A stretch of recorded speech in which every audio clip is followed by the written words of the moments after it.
Hello everyone, welcome to my channel CIB with Ashok. Friends, आज हम AVM के module B में चैप्टर नंबर 13 का पार्ट 5 करेंगे फ्रेंड्स। तो ये सैम्पलिंग मेथड से रिलेटेड है। तो फ्रेंड्स, इसमें सैम्पलिंग डिस्ट्रीब्यूशन के हमने न्यूमेरिकल्स का पार्ट 1 पहले ही सॉल्व कर लिया है पिछले लेक्चर में। तो फ्रेंड्स, इसमें हम बेसिकली देखेंगे, एक पार्ट रह गया था फ्रेंड्स, जिसमें क्या होता था कि मतलब नॉर्मली जो हमें क्वेश्चन दिए हुए होते थे वो ऐसे क्वेश्चन दिए होते थे, हमसे प्रोबेबिलिटी पूछी जाती थी कि प्रोबेबिलिटी याद करो कि जो मीन है वो 52 से ज़्यादा होगा। लेकिन एक टाइप का और सवाल होता है जहां पर आपको प्रोबेबिलिटी दी होगी कि इस बात की प्रोबेबिलिटी 90% है कि मीन 52 से ज़्यादा होगा। तो आपसे सैंपल का साइज पूछते हैं फ्रेंड्स। ओके, तो उस टाइप के क्वेश्चन में फ्रेंड्स लोगों को काफ़ी दिक्कत होती है। तो उसके लिए मैंने ये पार्ट बनाया हुआ है। तो देखिए, पहले मैंने ये जो क्वेश्चन है, क्वेश्चन नंबर 1 है आपका फ्रेंड्स। ये पिछला वाला क्वेश्चन, ये जो पिछले लेक्चर में हमने पढ़ा था। देखिए क्या दिया हुआ, नॉर्मली डिस्ट्रीब्यूशन दिया है, मीन 56 है। मीन 56 है तो इसका मतलब म्यू 56 हो गया, क्योंकि ये पॉपुलेशन की बात हो रही है, अभी हमने सैंपल की बात नहीं की। फिर स्टैंडर्ड डिविएशन दिया हुआ है। पॉपुलेशन का स्टैंडर्ड डिविएशन फ्रेंड्स सिग्मा होता है, ये 21 हो गया। सैंपल का साइज, हम सैंपल का साइज स्मॉल एन दिया हुआ है, कितना 48 है। और प्रोबेबिलिटी ज्ञात करो कि जो मीन है यानी एक्स बार वो 52 से ज़्यादा हो, तो एक्स बार 52 हो गया। ठीक है, हमें प्रोबेबिलिटी फाइंड करनी है। ओके, तो ये क्वेश्चन हमने पिछले लेक्चर में भी अच्छे से सॉल्व किया फ्रेंड्स, पर एक बार फिर भी मैं आपको दिखा देता हूँ ताकि कोई आइडिया लग जाए कि हम आगे का क्वेश्चन कैसे सॉल्व कर रहे हैं। तो देखिए, म्यू दिया हुआ है, सिग्मा दिया हुआ है, एन की वैल्यू दे रखी है और एक्स की भी वैल्यू दे रखी है। ओके फ्रेंड्स, एक सेकंड रुकिए। यहाँ पे जो सैंपल साइज है फ्रेंड्स ना, ये 46 कर लीजिए, यहाँ 48 लिखा हुआ है, इसे 46 कर लीजिएगा। अब हमें पता है कि हम क्या सॉल्व करते थे फ्रेंड्स, जेड इक्वल टू, हम फार्मूला क्या लगाते थे, Z equal to X bar minus mu upon sigma X bar. Okay, तो देखो फ्रेंड्स, क्या हमारे पास एक्स बार है? हाँ है, यहाँ पे देखिए एक्स बार मिल गया। म्यू है, यस म्यू अवेलेबल है। क्या हमारे पास सिग्मा एक्स बार है? नहीं है फ्रेंड्स, लेकिन हमारे पास क्या है, सिग्मा है। देखिए, ये सिंपल सिग्मा है। सिग्मा जो होता है ये पॉपुलेशन के लिए है, पूरी पॉपुलेशन के लिए। और सिग्मा एक्स बार जो होता है फ्रेंड्स, ये आपका सिर्फ सैंपल का स्टैंडर्ड डिविएशन है। कई सारे स्टूडेंट्स को ये इस बात का डाउट रहता है फ्रेंड्स कि हम ये फार्मूला क्यों यूज कर रहे हैं, ये वाला फार्मूला। तो देखिए, आपको क्वेश्चन में सिग्मा दिया हुआ है, जबकि जो जेड वाला इक्वेशन है उसमें सिग्मा एक्स बार चाहिए। तो भाई सिग्मा दिया हुआ है, ना कि सिग्मा एक्स बार दिया हुआ है, तो हमें सिग्मा एक्स बार की वैल्यू कैलकुलेट करनी पड़ेगी कि नहीं करनी पड़ेगी। इसीलिए सिग्मा एक्स बार की वैल्यू कैलकुलेट करने के लिए, ताकि मैं यहाँ नीचे रख सकूँ इस बात को, हम फार्मूला यूज करते हैं sigma upon under root n. Sigma क्या है, स्टैंडर्ड डेविएशन है पॉपुलेशन का, जो कि 21 दिया हुआ है। अंडर रूट एन क्या है, एन फ्रेंड्स आपका सैंपल का साइज है, अंडर रूट 46 रख देंगे। जब आप इसको सॉल्व करेंगे फ्रेंड्स, तो आपको सिग्मा एक्स बार की वैल्यू मिल जाएगी 3.1 मिल गई। ओके, जब हमने सॉल्व किया, तो फ्रेंड्स अब जा करके आप Z equal to X bar minus mu upon sigma X bar, अब यहाँ पर आप 3.1 रख सकते हो। यहाँ सिग्मा नहीं है फ्रेंड्स, ये बात ध्यान रखिए, यहाँ सिग्मा नहीं है। सिग्मा होता तो हम सिंपल 21 रख देते, लेकिन सिग्मा ना होने की वजह से हमें ये फार्मूला एक्स्ट्रा यूज करना पड़ता है। तो आई होप अब जो जिन दोस्तों को हमारे ये डाउट था कि सर हम सिग्मा एक्स बार क्यों कैलकुलेट, ये वाला फार्मूला क्यों यूज करते हैं, क्योंकि फ्रेंड देखिए, हमें जो एक क्वेश्चन में दिया है वो सिग्मा दिया हुआ है, सिंपल सिग्मा दिया हुआ है, और जो फार्मूला है वो सिग्मा सिंपल नहीं चाहता, वो सिग्मा एक्स बार चाहता है। तो सिग्मा एक्स बार की वैल्यू कैलकुलेट करने के लिए हम सिग्मा का यूज करके अगर अंडर रूट एन से डिवाइड कर दें, जो ये वैल्यू 21 दी हुई है, इसको सैंपल साइज के रूट से डिवाइड कर दें, तो हमें सिग्मा एक्स बार मिल जाता है। तो वही वैल्यू हम यहाँ पर पुट कर देते हैं फ्रेंड्स, ये 3.1 आ गया। अब उठा करके आप वैल्यू रख दोगे, एक्स बार क्या है, कितना आपको सैंपल वो चाहिए, मीन कितना चाहिए क्वेश्चन में, हमें चाहिए 52। ग्रेटर देन लेस देन चाहे जो भी हो फ्रेंड्स, मैंने आपको बताया था, इक्वल में रख देते हैं। एक्स की वैल्यू, एक्स बार की वैल्यू हो गई हमारी कितनी, 52 हो गई। म्यू की वैल्यू 56 दी हुई है, क्वेश्चन में ही दी हुई है। देखिए, म्यू की वैल्यू 56 दी हुई है, एक्स बार की वैल्यू 52 दी हुई है, और सिग्मा एक्स बार की वैल्यू हमने 3.1 अभी कैलकुलेट की है। आपने जेड वाले इक्वेशन में उठा करके ये वैल्यू जेड के इक्वेशन में हम रख देते हैं। जब हम सॉल्व करेंगे तो हमें आता था फ्रेंड्स 1.29 आ गया। ओके, निगेटिव वैल्यू जो आएगी उसको हमने यहाँ था निगेटिव पॉजिटिव आप इग्नोर कर दोगे, कोई दिक्कत नहीं इससे। अब इसके बाद का स्टेप क्या होता था फ्रेंड्स, हमें जेड मिल जाता था, हमें क्या मिलता था, जेड मिल जाता था 1.29। अब मैं क्या करता था, इस जेड की वैल्यू में 1.29 में पहले पहली दो डिजिट लेता था और 1.2 वाली रो में जाता था प्रोबेबिलिटी टेबल में, और 0.09 वाले कॉलम में जा करके मैं वैल्यू देखता था कि प्रोबेबिलिटी कितनी आती है, और वो वहाँ पे वैल्यू मिल गई हमें, मान लीजिए 0.4015। फ्रेंड्स ये हमने पहले सीखा हुआ है कि प्रोबेबिलिटी टेबल कैसे देखते हैं। मैं बस केवल एक बार रिवाइज करवा रहा हूँ आपको, ताकि अगला क्वेश्चन जो मैं बताऊँ तो कुछ भी आउट ऑफ ब्लू ना रहे, आपको आइडिया लग जाए चीज़ें कि हाँ क्या हो रहा है। ठीक है, तो हमें प्रोबेबिलिटी मिल गई कितनी फ्रेंड्स, 0.4015 मिल गई। जेड की वैल्यू कितनी मिल गई, 0.129 मिल गई। ओके, फिर हम क्या करते थे, सैम्पलिंग डिस्ट्रीब्यूशन कर्व पे इसको रिप्रेजेंट करते थे। यहाँ रिप्रेजेंट किया, ये जो मीन है पॉपुलेशन का मीन 56 वो यहाँ रखेंगे। हमें चाहिए कितना मीन, एक्स बार कितनी डिमांडेड है 52, 52 यहाँ कहीं पड़ेगा, 56 से इधर 52 पड़ेगा, इधर की तरफ जाएंगे 65 वो पड़ेगा, तो यहाँ 52 हमने बनाया। फिर हमें जो प्रोबेबिलिटी मिली थी, मैंने आपको बताया था कि जब डिस्ट्रीब्यूशन कर्व आप बनाते हो, ये वाला जब आप डिस्ट्रीब्यूशन कर्व बनाते हैं तो अगर यहाँ पे 52 लेंगे तो 52 से मीन तक यानी 56 तक जाने में जो दूरी तय करनी पड़ती है, वही हम ये जो है 0.4015 रहती थी। ओके, अब फिर क्या होता था, ये पूछते थे कि 52 से ज़्यादा होनी चाहिए वैल्यू, तो 52 यहाँ पर है, 52 से ज़्यादा के लिए मतलब हुआ कि हमें ये पूरी दूरी यहाँ से यहाँ तक की पूरी दूरी चाहिए होगी फ्रेंड्स। ओके, ये हमने अच्छे से सीखा हुआ है। तो यहाँ से लेकर के यहाँ तक की दूरी अगर हमें निकालनी है, और जबकि ये इतनी दूरी, हमें इतनी दूरी केवल पता है, 52 से लेकर 56 की दूरी ये पता है, और ये इतना पता है कि जो सैम्पलिंग डिस्ट्रीब्यूशन में इधर भी 0.5 होता है और इधर का भी 0.5 होता है, तो ये इतनी दूरी 0.5 हो गई, ये इतनी दूरी 0.4915 हो गई। दोनों को जोड़ करके हमें मिल जाता था कितना, 0.9015, और फिर इसी को 100 से मल्टीप्लाई करते थे फ्रेंड्स, तब जा करके हमको प्रोबेबिलिटी मिलती थी कि 90.15% इस बात के चांस हैं कि जो हमारा मीन आएगा वो 52 से ज़्यादा आएगा। ओके फ्रेंड्स, तो ये था सीधा सवाल, मतलब जो सिंपली हम अभी तक सॉल्व करते हुए आए हैं। अब फ्रेंड्स हमें उल्टे साइड में जाना है। इसके जो अगला सवाल है हमारा, वो इसके रिवर्स ऑर्डर में, यानी हमें ये दिया होगा, हमें प्रोबेबिलिटी दी होगी। तो देखो फ्रेंड्स, अगर आपको प्रोबेबिलिटी दी होगी तो हमारी ज़रूरत क्या होगी, सबसे पहली ज़रूरत होगी आपको प्रोबेबिलिटी जो दी होगी वो ये दी होगी 52 से बड़े होने की प्रोबेबिलिटी दी होगी। तो इसका मतलब ये आपको जो 0.90 दिया हुआ है, ये 0.9015 जो दिया है फ्रेंड्स, वो इतनी पूरी दूरी का दिया हुआ है, जबकि हमें 52 से मीन तक की दूरी तय करनी पड़ेगी। क्यों भाई, अगर हमें 52 से ये पता चल जाए 52 से 56 जाने में कितना कदम चलना पड़ेगा, तभी तो ये 4015 हमें मिलेगा, और जब ये 4015 मिलेगा तभी ये जा करके आप प्रोबेबिलिटी टेबल में देख करके जेड की वैल्यू 1.29 ला पाओगे। आई होप कि थोड़ा बहुत समझ में आ रहा होगा। अगर अभी भी कन्फ्यूजन है तो डोंट वरी, अगला क्वेश्चन जब हम अटेंड करेंगे तो सब क्लियर हो जाएगा। देखिए क्वेश्चन आपकी मैकमिलन बुक से है। क्वेश्चन नंबर 12 है सैम्पलिंग डिस्ट्रीब्यूशन जिसका मीन 56 है। तो फ्रेंड्स म्यू हो गया आपका 56, लिख लीजिए। स्टैंडर्ड डेविएशन 21 है, यानी सिग्मा 21 दिया हुआ है। उसके बाद में पूछ रहा है कि how large a sample size कितना बड़ा होना चाहिए, यानी एन की वैल्यू पता करनी है कि एटलीस्ट 90% चांस हो, 90% प्रोबेबिलिटी हो कि जो मीन है वो ग्रेटर दैन 52 हो। जो मीन है यानी एक्स बार आपका 52 से बड़ा हो, इस बात की प्रोबेबिलिटी ज्ञात करनी है। ठीक है फ्रेंड्स, तो देखिए सॉल्व कैसे करेंगे। म्यू हमें 56 दिया है फ्रेंड्स, ये पिछला वाला क्वेश्चन ही है, यही इसी क्वेश्चन को मैंने पहले नॉर्मल तरीके से सॉल्व कर दिया है, ताकि आपको ये जब आप देखोगे दोनों एक साथ रिलेटिवली तो आपको अच्छे से आइडिया लगेगा कि हाँ रिवर्स ऑर्डर में कैसे चलते हैं। ओके, तो अब देखिए हमें म्यू दिया हुआ है 56, सिग्मा दिया हुआ पॉपुलेशन का 21 है। एक्स बार का मतलब हुआ हमें कितना वो चाहिए, क्या नाम है, 52 से ज़्यादा हो, है ना, मीन हमारा 52 से ज़्यादा हो, तो एक्स बार इक्वल टू 52 ले लिया। प्रोबेबिलिटी दे रहा है कि 90% चांस हो इस बात के, तो 90% चांस, अगर 90% दिया हो तो इसको 100 से डिवाइड करके फ्रेंड्स हम डेसिमल में कन्वर्ट कर लेंगे तो 0.90 आ जाएगा, तो उसे प्रोबेबिलिटी कहेंगे, हम परसेंट में नहीं लेंगे, है ना, 90% चांस ना लेकर के 0.90 प्रोबेबिलिटी ले लेंगे फ्रेंड्स। ओके, तो अब देखो हमें स्टेप 1 क्या है, प्रोबेबिलिटी दी हुई है कि जो मीन एक्स बार है वो 52 से ज़्यादा होगा, इस बात की प्रोबेबिलिटी 0.90 है।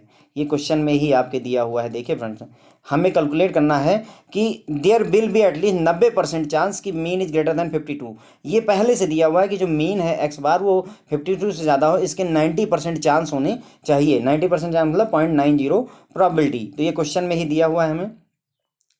अब मेरा अगला स्टेप ये होगा, इसका मतलब ये हुआ कि 52 से ज़्यादा हो उसके चांसेस। तो अगर मैं ऐसे ये बना दूं आपके लिए फ्रेंड्स, देखिए कर्व, ठीक है, समझिएगा इस कर्व को अच्छे से, यहीं पर ही मेन लॉजिक है। यहाँ पे 56 है, राइट। क्यों? क्योंकि पॉपुलेशन का जो मीन है वो 56 दिया हुआ है हमें क्वेश्चन में ही। मेरा क्वेश्चन जो है वो कहता है कि जो मीन है एक्स बार वो 52 से ज़्यादा हो, 52। तो मैं 52 को यहाँ पर रिप्रेजेंट कर देता हूँ। मैंने 52 यहाँ पर रिप्रेजेंट कर दिया। इस बात की प्रोबेबिलिटी की जो मीन है एक्स बार वो 52 से ज़्यादा होगा। तो 52 से ज़्यादा होगा, वो कहाँ से कहाँ तक होगा फ्रेंड्स? यहाँ तक पूरा होगा। देखिए, समझिएगा इस बात को, यहाँ से यहाँ तक पूरा होगा, तभी वो 52 से ज़्यादा होगा। ओके, 52 से इस बात की प्रोबेबिलिटी कितनी है? 0.90 है। 90% कहा था तो 0.90 में हमने कन्वर्ट कर लिया, यानी ये इतनी लंबाई मुझे 0.90 मिल गई। जबकि हमने देखा था कि हमें अगर जेड टेबल या प्रोबेबिलिटी टेबल में कंसल्टेशन करते थे तो हम ये चाहते थे कि 52 से लेकर मीन तक जाने में मुझे कितनी दूरी जानी पड़ेगी, वही हमारा प्रोबेबिलिटी निकल कर आती थी। उतनी ही जो दूरी निकलती थी वही प्रोबेबिलिटी होती थी। तो अगर मुझे सिर्फ यहाँ से यहाँ तक जाना हो फ्रेंड्स, तो मुझे कितना चलना पड़ेगा बताइए? अगर मैं यहाँ से लेकर के पूरा लास्ट तक जाता हूँ तो मुझे 0.90 चलना पड़ रहा है, 0.90। जबकि हमें पता है कि आधी दूरी यानी ये दूरी यहाँ से लेकर यहाँ तक कितनी होगी फ्रेंड्स? हमेशा 0.5 होती है। कितनी होती है? हमेशा 0.5 होती है। ये पूरी दूरी 0.90 है। ये इतनी दूरी, इसमें से ये इतनी दूरी हटा दूं तो ये 0.5 है। तो पूरा मान, ये पूरा 0.9 है, इसमें से इतना केवल 0.5 है। तो इतनी दूरी अगर निकालनी है तो मैं सब्सट्रैक्ट ना कर दूं 0.50, तो 9 में से 5 घटाएंगे 0.40 आ जाएगा फ्रेंड्स। ओके, समझिए अब आप क्या मैंने लिखा कैसे, ये 0.40 यहाँ पे समझ में आया आपको? 0.40 कैसे लिखा मैंने, फिर से देख लीजिए अगर नहीं समझ में आया है। 52 52 से ज़्यादा है प्रोबेबिलिटी, इस बात की प्रोबेबिलिटी 90% है या 0.90 है। तो इसका मतलब ये हुआ 52 से लेकर के और यहाँ लास्ट तक आने में मुझे 0.90 चलना पड़ेगा मीटर, 0.90 मीटर चलना पड़ेगा। ये हमें बहुत अच्छे से समझ में आया हुआ है पिछले सवाल में ही, 0.90। ठीक है, अब मुझे सिर्फ इतना करना है मैं, लेकिन जाना चाहता हूँ सिर्फ 52 से 56 तक। क्यों? क्योंकि जो हमारा सैम्पलिंग डिस्ट्रीब्यूशन की डेफिनेशन होती है कि अगर 52 के लिए हम जो प्रोबेबिलिटी निकालते थे तो वो हमेशा बताता था कि 52 से 56 तक जाने में कितनी दूरी तय करनी पड़ेगी। तो मुझे सिर्फ ये दूरी चाहिए। है कितनी दूरी मेरे पास? यहाँ से यहाँ तक की, और ये दूरी है कितनी? 0.9। जबकि हमें पता है कि ये जो आधी दूरी है ये 0.5 के बराबर है। पूरी दूरी 0.9 है और ये इतनी दूरी जो है 0.5 के बराबर है। तो ये इतनी दूरी कितनी होगी फ्रेंड्स? तो 0.9 में से 0.5 घटा दीजिए, आपको 0.4 मिल जाएगा। ओके, तो इस बात की प्रोबेबिलिटी कि 52 से आप सिर्फ 56 तक जाओगे, 0.4 हो गई आपकी प्रोबेबिलिटी। ओके, 0.4।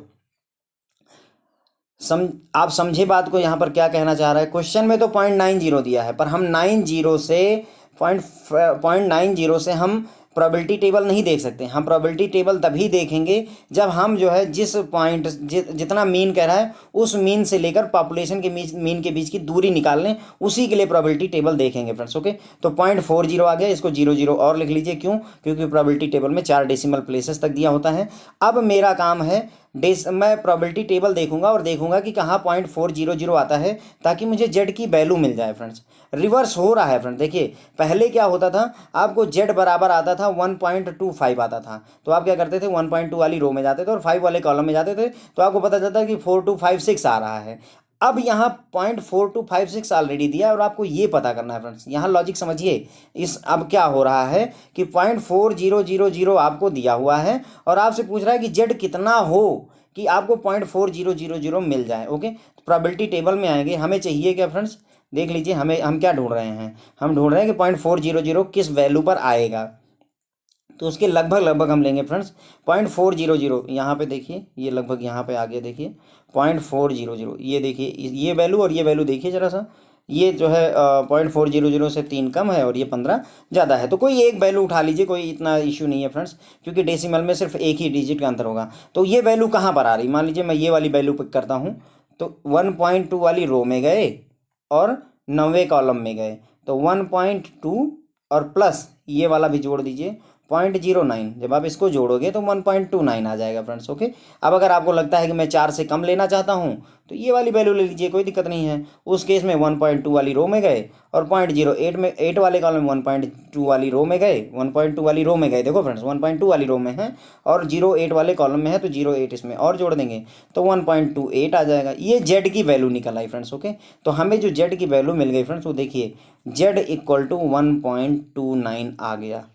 बस एक बार अगर आपको जेड मिल गया तो इस सवाल में कोई लॉजिक बचता नहीं है। जेड बराबर 1.29 अगर आप ये निकाल ले गए, और जेड बराबर 1.29 निकालने के लिए सबसे बड़ा लॉजिक जो है वो ध्यान रखिएगा, जो क्वेश्चन में प्रोबेबिलिटी दी हुई है उससे हम जो है मैं जेड टेबल देखने 0.9 के लिए नहीं गया था। आप याद रखिएगा, मैं 0.9 के लिए जेड टेबल देखने नहीं गया, मैं इस बात को देखने गया कि अगर मैं 52 पर हूँ और मुझे सिर्फ मीन 56 तक जाना है तो मुझे कितना चलना पड़ेगा, वो जो दूरी आपकी 0.40 है उसके लिए मैंने जा करके आपका प्रोबेबिलिटी टेबल देखी है। ओके फ्रेंड, तो एक बार आपकी जेड की वैल्यू निकल आई। अब देखिए फार्मूला यूज कर लीजिए, वही जेड बराबर क्या होता है, जेड बराबर X bar minus mu upon sigma X bar. अब देखिए हमें पता है क्या, एक्स बार पता है, म्यू पता है, जेड की वैल्यू पता चल गई। सिग्मा एक्स बार जो है उसका फार्मूला पता है, क्या होता है, sigma upon under root n. अब मुझे अंडर रूट एन पता करना है फ्रेंड्स। ओके, तो वही अंडर रूट एन पता करना था। सिग्मा एक्स बार को इधर कर लिया, जेड को इधर कर दिया है मैंने, सिर्फ इक्वेशन ड्राइव की है फ्रेंड्स। ओके, फिर ये क्रॉस मल्टीप्लिकेशन किया, अंडर रूट एन इधर आ गया एक्स माइनस म्यू के साथ में, और जेड इंटू सिग्मा हो गया, अंडर रूट एन बराबर इतना आ गया, और फार्मूला एन का फार्मूला निकल कर ये आ गया। फ्रेंड्स ये फार्मूला आपको याद करने की ज़रूरत नहीं है, अगर इसी फार्मूले से ही आप सॉल्व कर सकते हैं, कोई इतना दिक्कत नहीं है। इसी फार्मूले में ही वैल्यू रख दीजिए, आपका सॉल्व होकर आ जाएगा। आपको थोड़ा इजीली समझाने के लिए मैंने ये फार्मूला यहाँ पर लिख दिया है। ओके, अब आपको फार्मूला क्या मिल गया, n equal to sigma into Z upon X bar minus mu into whole square. ठीक है, सिग्मा कितना है आपका, स्टैंडर्ड डेविएशन हमारा 21 है, इंटू जेड की वैल्यू जो अभी हमने कैलकुलेट की 1.29 अपान एक्स बार कितना है आपका 52 चाहिए मुझे, माइनस म्यू कितना है 56 दिया हुआ है। जब आप इसको सॉल्व करेंगे 21 को इससे मल्टीप्लाई किया इतना आ गया, 52 में से 56 घटाएंगे -4, माइनस प्लस की कोई वैल्यू का यहाँ पर कोई मतलब नहीं, इग्नोर कर दीजिए, इसको 4 से डिवाइड कर दीजिए, होल स्क्वायर करेंगे तो ये एन की वैल्यू आ जाएगी आपकी 45.83 आ गई। एन की वैल्यू कितनी आ गई 45.83। यानी अगर हम थोड़ा सा इसको मतलब एग्जैक्ट नंबर में लिखना चाहें तो इसे 46 लिख सकते हैं 46। तो हम ये कहेंगे कि एन की वैल्यू अगर 46 से ज़्यादा है, यानी सैंपल साइज अगर 46 से ज़्यादा है तो इस बात के पूरे चांसेस हैं। एन की वैल्यू कितनी 46। अगर हम यहाँ पर अब लिख दें सैंपल साइज कम से कम एन बराबर एन 46 से बड़ा होना चाहिए, तभी ऐसा होगा कि 90% चांस होंगे कि जो मीन है वो 52 से ज़्यादा होगा। ओके फ्रेंड्स, समझ में आया होगा आई होप। फिर से अगर नहीं समझ में आया तो फिर से एक बार वीडियो को देखिएगा, आपको क्लियर हो जाएगा। इसी पर बेस्ड इसी क्वेश्चन को मैंने दूसरे तरीके से, सेम क्वेश्चन है फ्रेंड्स, बस केवल क्या किया, वहाँ 90% चांस थे, यहाँ 10% चांस कर दिया, वहाँ ग्रेटर दैन 52 था और यहाँ मैंने लेस दैन 52 कर दिया है, ताकि आपको एक क्वेश्चन और इसी पर सेम मॉडल पे करवा देता हूँ ताकि आपकी समझ बढ़ जाए इस बात पे। ठीक है, यहाँ पर क्या है 10% चांस है, 10% चांस मतलब 0.10 प्रोबेबिलिटी हो गई, लेस दैन एक्स बार क्या होना चाहिए, वो 52 से कम होना चाहिए इस बार। ओके, अगर ये दोनों बातें आपने ध्यान रख ली है तो सवाल फिर से देखेंगे। अब हमें दिया हुआ है कि प्रोबेबिलिटी, इस बात की प्रोबेबिलिटी जो मीन है वो 52 से कम होगा 0.10 है, 52 से कम होगा उसकी प्रोबेबिलिटी कितनी है 0.10 है। फिर से यहाँ टेबल बनाइए, ये डिस्ट्रीब्यूशन कर्व हमने बना लिया। ओके, यहाँ जाएंगे, ये आपका 56 है, क्यों, क्योंकि हमें मीन पहले से म्यू दिया हुआ है 56, मुझे 52 के लिए कह रहा है कि जो प्रोबेबिलिटी है 52 से, मीन जो है 52 से कम हो, है ना, 52 से कम हो, तो 52 से कम किधर होगा फ्रेंड्स, इधर होगा या इधर होगा बताइए। 52 से ज़्यादा था तो इधर पूरी वैल्यू यहाँ तक ली थी, लेकिन अगर 52 से कम है तो हम सिर्फ इतनी ही वैल्यू तो फाइंड करेंगे। देखिए अगर कहता 52 से ज़्यादा है तो हम पूरी यहाँ तक की वैल्यू लेते, पिछले सवाल में हमने यही किया हुआ है, देखिए पूरी ये वैल्यू ले रहे थे और इसकी प्रोबेबिलिटी 0.9 थी, ये डिस्टेंस 0.9 थी। लेकिन यहाँ सवाल में क्या दिया है कि हमें 52 से 52 से मीन कम होना चाहिए, एक्स बार 52 से कम होना चाहिए, तो 52 से कम किधर होगा, इधर की तरफ होगा, तो 52 से कम होगा अगर, तो ये दूरी कितनी है, सिर्फ इतनी ही दूरी तो आपकी 0.10 है, 0.10 है ना, यहाँ से यहाँ तक की दूरी कितनी है 0.10। अब मैंने आपको ये बताया कि मुझे 52 से 56 जाने की दूरी चाहिए होगी, तभी मैं प्रोबेबिलिटी टेबल में जा करके देखूंगा। अभी मैं नहीं देख सकता, क्यों, क्योंकि क्या मुझे 52 से 56 की दूरी पता है, नहीं पता है फ्रेंड्स। ये दूरी, ये जो ये एरो लगी हुई है, अगर ये दूरी मुझे पता होती तो मैं अभी तुरंत प्रोबेबिलिटी टेबल देख लेता, लेकिन मुझे नहीं पता है। तो सबसे पहले तो मैं ये पता करूंगा कि मुझे 52 से लेकर मीन तक, यानी जो वैल्यू तुम्हें चाहिए और जो मीन है उसके बीच की दूरी कितनी है वो आपको पता करनी पड़ेगी। तो अब अगर पता करना चाहोगे फ्रेंड तो हमें ये बात पता है कि यहाँ से यहाँ तक की दूरी हमेशा कितनी होती है, ये भी 0.5 होती है और यहाँ से यहाँ तक की भी 0.5 होती है, हमने बहुत अच्छे से ये बात लर्न की है। तो अगर यहाँ से लेकर और यहाँ तक की दूरी 0.5 है और सिर्फ ये दूरी यहाँ से यहाँ तक की दूरी 0.1 है, तो बाकी की जो बची हुई दूरी फ्रेंड्स वो कितनी होगी? अगर ये इतनी रेखा 0.5 है, उस रेखा में से केवल इतना पार्ट आपका 0.1 है, तो बाकी बचा हुआ पार्ट 0.4 होगा कि नहीं होगा फ्रेंड्स? तो वही 0.5 में से 0.1 घटा दिया तो 0.4 आ गया फ्रेंड्स। ओके, यही चीज़ यहाँ पर मैंने आपको टेबल बना करके समझाई हुई है। प्रोबेबिलिटी कितनी आ गई? प्रोबेबिलिटी आ गई आपकी 0.404 आ गई। उसी को हमने 4 डेसिमल प्लेसेस तक कर दिया ताकि हम प्रोबेबिलिटी टेबल में देख सकें। अब मेरा सिर्फ इतना काम है, मैं जेड की वैल्यू फाइंड करना चाहता हूँ जब प्रोबेबिलिटी पी बराबर 4,000 हो। तो अब जेड की वैल्यू ऑफ प्रोबेबिलिटी टेबल से देख सकते हैं। ऐसी जगह देखिए, पुराना वाला सवाल ही हो गया फ्रेंड। देखो आपका ये वाली वैल्यू ले लीजिए या ये, क्योंकि हमें 0.4000 चाहिए, तो ये लगभग दोनों फिट बैठ रहे हैं। कौन से रो में है? 1.2 वाले रो में हैं और 1.09 वाले कॉलम में। 1.2 वाली रो में और 9 वाले कॉलम में, तो 1.29 ले लीजिए। अगर ये वाली वैल्यू आपको पसंद आती है तो 1.28 हो जाएगा। कोई बहुत ज़्यादा बिग डिफरेंस नहीं आएगा फ्रेंड्स। ओके, आई होप कि अब आपको ये बात क्लियर हो गई होगी कि मैं क्या समझाना यहाँ पर चाह रहा हूँ और कैसे हम इसमें किस ऑर्डर में कैसे चलते हैं।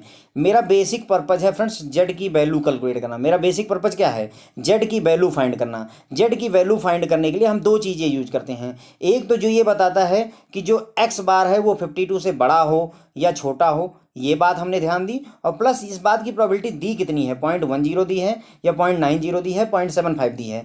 दो बातें अगर यूज करके, दो बातें अगर हमें पता हैं, तो मैं ये हमेशा हम ये कोशिश करेंगे कि जो मीन है, मान लीजिए अगर आपसे कहता कि 60, यहाँ 60 होता मीन, मान लीजिए ये 56 है, 60 होता। अगर आपसे कहता इस बात की प्रोबेबिलिटी कि 60 से छोटा होगा, 60 से छोटा होगा, इस बात की प्रोबेबिलिटी मान लीजिए 70 है, मान लेते हैं 60 से छोटे होने की प्रोबेबिलिटी 70 है। तो इसका मतलब यहाँ से ले करके और यहाँ तक जाने के लिए आपको 0.70 मीटर चलना पड़ेगा, 0.70 मीटर चलना पड़ेगा। लेकिन मुझे जो चाहिए वो हमेशा चाहिए कि इस 60 से लेकर मीन तक आने में मुझे कितना चलना पड़ेगा। अगर मैं ये दूरी फाइंड कर लूँ तो मैं प्रोबेबिलिटी टेबल में देख लूँगा। और यहाँ से यहाँ तक चलने के लिए कितना चलना पड़ेगा मुझे पता है कि ये दूरी, ये इतनी दूरी फ्रेंड्स हमेशा 0.5 होती है।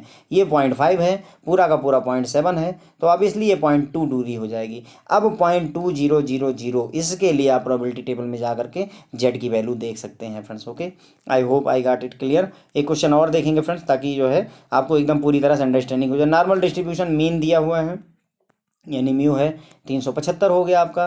स्टैंडर्ड डेविएशन यानी सिग्मा हो गया 48। उसके बाद में सैंपल साइज कितना बड़ा होना चाहिए कि जो प्रोबेबिलिटी है एटलीस्ट 95% प्रोबेबिलिटी, यहाँ 0.95% देखिए, 0.95%, ये पहले से ही पॉइंट में दिया हुआ है तो हमारे लिए अच्छा है कि, लेकिन साथ साथ कह रहे हैं कि जो सैंपल मीन है वो 370 यानी एक्स बार 370 और 380 के बीच में हो। ओके, वहाँ पर क्या था, 52 से या तो बड़ा लिया था या तो 52 से छोटा लिया था। यहाँ पर ऐसा नहीं हो रहा है। यहाँ पर जो आपका मीन दिया हुआ है 375 दिया हुआ है और ये चाह रहे हैं कि ये 370 और 380 के बीच में फॉल होने की प्रोबेबिलिटी कितनी है। इस बात की प्रोबेबिलिटी 0.95 है। देखिए 375 ये हो गया, 370 से 380 के बीच है तो 370 इधर बना दिया, 380 इधर बना दिया, इधर बनेगा। यहाँ से यहाँ तक पाए जाने की प्रोबेबिलिटी, या यहाँ 370 से 380 तक जाने में मुझे 0.95 मीटर चलना पड़ेगा। अब मेरा कंसर्न ये है कि अगर मुझे किसी साइड से ये दूरी मिल जाए, यही तो टारगेट होगा, ये दूरी या ये दूरी मिल जाए तो मैं उठा करके प्रोबेबिलिटी टेबल देख लूँगा फ्रेंड्स। ओके, तो आइए देखते हैं कैसे सॉल्व किया है हमने। अब देखो यहाँ पर हमें इस बात की प्रोबेबिलिटी कि 370 से 380 के बीच में होगा 0.95 है, 0.95 है। ओके, ग्राफ को ध्यान से देखेंगे, यहाँ पे 375 मीन हो गया आपका, 370 से 380 के बीच में चाहिए। ये सवाल में ही हमें दिया हुआ है कि प्रोबेबिलिटी 370 से 380 के बीच में होने की प्रोबेबिलिटी दी हुई है। तो यानी अगर मुझे 370 से 380 तक जाना है तो मुझे 0.95 मीटर चलना पड़ेगा। एक बात नोटिस करिए फ्रेंड्स कि ये 370 से 375 5 कदम चल के मिल जाएगा और 375 से 380 भी 5 कदम चल के मिल जाएगा। इसका मतलब ये हुआ कि ये दोनों दूरियां आपस में बराबर हैं। देखिए ये भी 5 और ये भी 5, तो कहने मतलब ये हुआ कि अगर मैं इसको आधा कर दूं, 0.95 का आधा कर दूं तो ये दूरी निकल आएगी और ये भी दूरी निकल आएगी। समझ गए? आपको बात को समझ में आएगी नहीं आई? क्या किया मैंने, देखिए 375 से 370 जाने में मुझे कितना चलना पड़ेगा, मान लीजिए 5 कदम। और 375 से यदि मैं 380 जाऊँ तो कितना कदम चलना पड़ेगा, 5 ही कदम तो चलना पड़ेगा। तो ये दूरी और ये दूरी दोनों बराबर हैं फ्रेंड्स आपस में, और पूरी दूरी 0.95 है। और अगर दो दो दूरियां जो बराबर हों, इसमें बांट दूं मैं, इसको उठा करके दो बराबर दूरियां बांट दूं, तो इसका मतलब मैं इसका आधा कर दूंगा कि नहीं कर दूंगा। तो 0.95 का आधा जब आप करोगे तो 0.475 आपको यही मिल जाएगा फ्रेंड्स। ओके, आई होप कि मैंने ये पॉइंट क्लियर कर दिया है कि ये कैसे हुआ है, क्योंकि यहाँ से यहाँ तक कि मैं 370 से 375 जाने में भी 5 कदम चलता हूँ, और 375 से या 380 से 375 आने में भी 5 ही कदम चलता हूँ। यानी चाहे मैं इधर जाऊँ और चाहे मैं इधर जाऊँ, मुझे बराबर दूरी तय करनी पड़ रही है। तो इसका मतलब 0.95 का आधा ही तो जा रहा हूँ एक तरफ में, तो इसीलिए मैंने इसका आधा किया 0.45, और इधर भी 0.475 ही आ जाएगा। तो ये चाहे ये दूरी आप 370 से इधर आ जाइए तब भी 0.475, और चाहे 380 से मीन 375 की तरफ जाएंगे तब भी आपको 0.475 मीटर ही चलना पड़ेगा। ओके, एक बार हमें ये दूरी यहाँ से 370 से यहाँ जाने के लिए जो दूरी मिल गई अगर, तो हम इसी के लिए तो डिस्ट्रीब्यूशन वो प्रोबेबिलिटी टेबल देखते हैं फ्रेंड्स। अगर ये हमें मिल गया तो प्रोबेबिलिटी कर्व देखने में क्या दिक्कत है बताइए। अब आप यहाँ पे प्रोबेबिलिटी टेबल में हम जाएंगे और देखेंगे कि कहाँ 4750 कहाँ पर लाई करेगा। प्रोबेबिलिटी टेबल में जाएंगे और देखेंगे कि 0.4750 कहाँ पर आता है लगभग, तो 4750 याद रखेंगे फ्रेंड्स। आइए टेबल में फिर से देखते हैं, यहाँ पर ढूंढिए कि 4750 लगभग कहाँ पर है। तो देखिए 4706 4750 ये रहा फ्रेंड्स आपका। ये किस में है, 1.9 वाले में, और ऊपर की तरफ ये कितना है, तो ये 0 होता है 1 2 3 4 5 और 6, छठवें पे है। तो 1.9 वाले रो में और छठवें कॉलम में है फ्रेंड्स। ओके, आप अपनी बुक में देखेंगे तो ये बहुत अच्छे से क्लियर हो जाएगा फ्रेंड्स। ओके, तो ये हमें मिल गया कितना, 1.96। जेड की वैल्यू कितनी निकल आई फ्रेंड्स, 1.96। आई होप कि आपको ये बात क्लियर हो गई होगी। अब अगर आप इधर से कैलकुलेट करना चाहो तो भी देखिए दूरी कितनी है, 0.457 है, तब भी तो जेड की वैल्यू 1.96 ही आएगी। 1.96 क्योंकि 0.4750 जब आप प्रोबेबिलिटी टेबल देखो तो सेम आएगा। अब फार्मूला मैंने एन, चाहे आप मेन फार्मूला इसी फार्मूले में रख दीजिए फ्रेंड्स, वो कोई दिक्कत नहीं। बस केवल क्या है कि sigma X bar equal to sigma upon under root n और लगा दीजिएगा यहाँ पे, तो उससे सॉल्व हो जाएगा। और चाहे ये फार्मूला याद रख सकते हैं तो याद रख लीजिए, नहीं रख सकते तो इसी फार्मूले से कर लीजिएगा। यहाँ पर जब हमने वैल्यू उठा करके रखी, हमारा सिग्मा 48 है, जेड की वैल्यू अभी अभी मैंने कैलकुलेट की 1.96 वो मिल गई, और 370 और माइनस 375 किया मैंने। देखो 370 मुझे चाहिए और 375 दिया हुआ है, तो कितना आया, -5 आ गया फ्रेंड्स। अब अगर मान लो कई लोग ये पूछेंगे कि सर जो है हमने 370 से ही क्यों कैलकुलेट किया, 380 से कैलकुलेट करना चाहिए था आपको। तो कोई बात नहीं, आप 380 से कैलकुलेट कर लीजिए ना।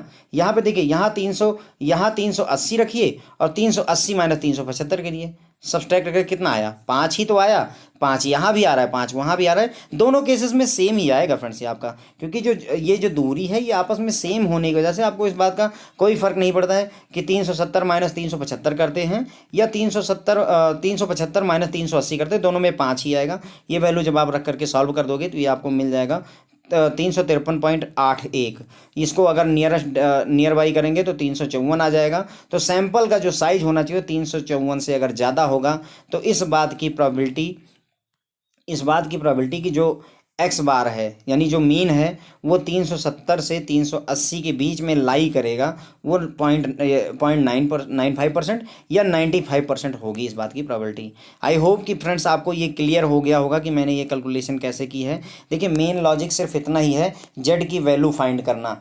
फ्रेंड्स ध्यान रखेंगे, सिर्फ ये लॉजिक है, बाकी तो ये कैलकुलेशन सिग्मा दिया हुआ है, जेड आपने निकाल लिया, एक्स बार गिवन होगा, म्यू आपको गिवन होगा, सारा कुछ गिवन होगा, सिर्फ मेन लॉजिक जेड की वैल्यू निकालने में है। और जेड की वैल्यू निकालने के लिए जो फंडामेंटल प्रिंसिपल हमें याद रखना है वो ये याद रखना है कि देखिए हमेशा याद रखिए, जैसे अगर मान लीजिए ये है यहाँ पर 370 है, तो हमेशा याद रखिए कि 370 से जो मीन के बीच की दूरी है वो निकाल लूँ मैं। हमारा जो बेसिक टारगेट होगा यहाँ 370 से इस मीन जो 375 दिया है या जो भी दिया हो, 370 से 375 जाने में मुझे कितनी दूरी तय करनी पड़ेगी। अगर ये दूरी मिल जाए तभी जा करके आप प्रोबेबिलिटी टेबल को कंसल्ट करिएगा, उसके पहले मत करिएगा, है ना। जैसे इसी क्वेश्चन में यहाँ दिया हुआ था कि 370 से और 380 के बीच में लाई बिटवीन होने की प्रोबेबिलिटी 0.95% है। तो इसका मतलब ये पूरी दूरी दी हुई है हमें। हमारा जो बेसिक टारगेट होता है वो सिर्फ इतना होता है कि इस जगह से इस जगह की दूरी चाहिए होती है। ओके।